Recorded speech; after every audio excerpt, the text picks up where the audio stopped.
Estamos de volta com o Religar e a nossa convidada Solange Missádia de Matos concluiu em 2011, no mestrado em Ciências da Religião da PUC Minas, um trabalho sobre o mito do herói. Esse trabalho foi feito sob orientação do professor Amaury Carlos Ferreira. O professor Amaury fala agora como ele compreende o mito do herói. Quando se pensa no mito do herói, nós estamos falando dos dois momentos do mito. O primeiro é o mito de origem, é o que vai dar identidade para a cultura. Toda cultura tem lá seus mitos de origem.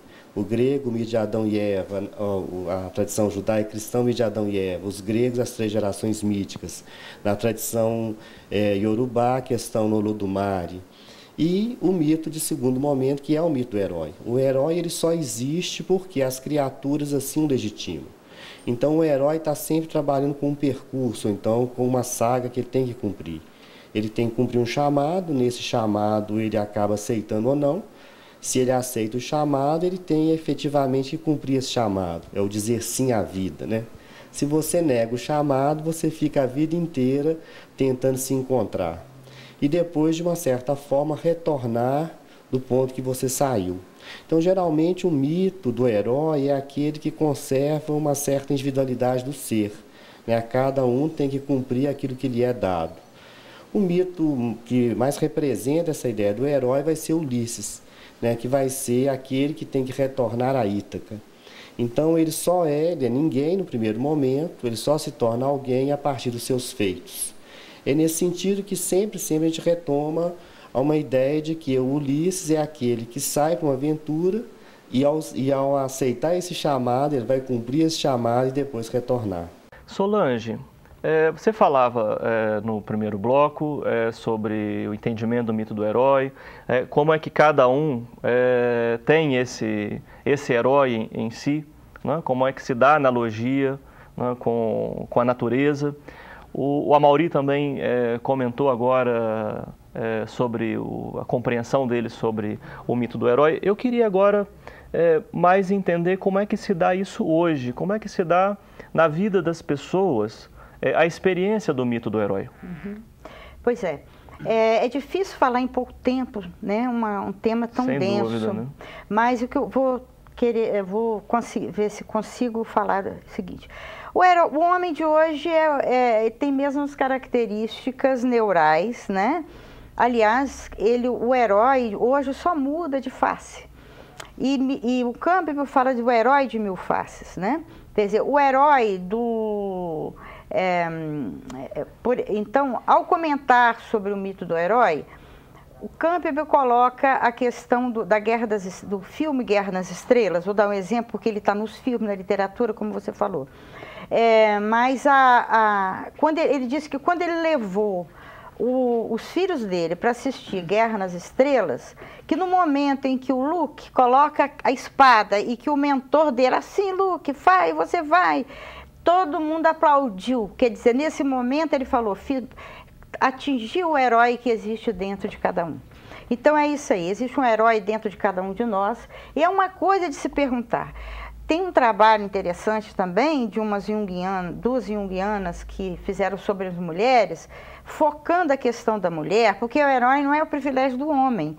Isso que Jung vem dizer, porque na questão da mitologia, o herói é atribuído ao homem, enquanto as mulheres são heroínas, mas elas estão nos contos de fadas.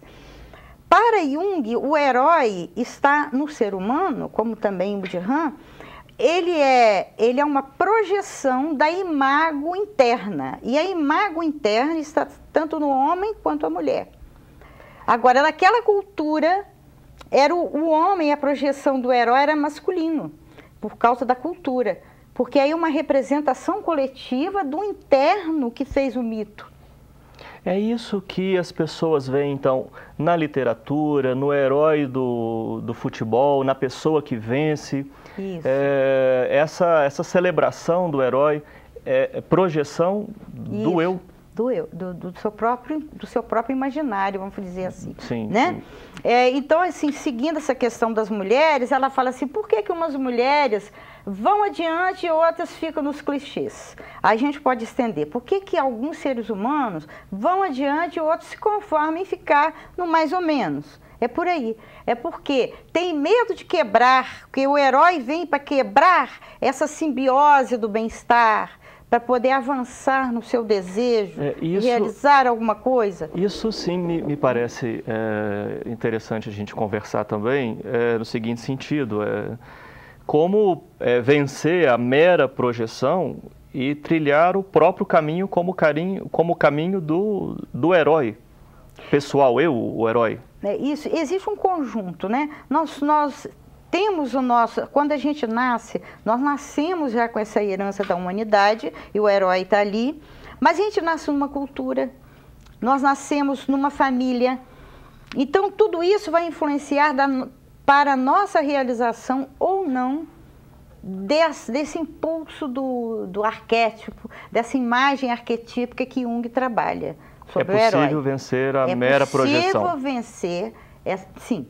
Uma vez que você se torna consciente que ela é projeção, que esse que é importante, que o Jung chama do processo de individuação, que é um processo analítico, quando aquilo que você está sob o impulso do inconsciente, o herói está te impulsionando, mas sob o impulso do inconsciente, e quando você se percebe que aquilo é inconsciente, você se torna consciente. É como se, vamos, uma comparação, um adolescente vai aprender a dirigir um carro.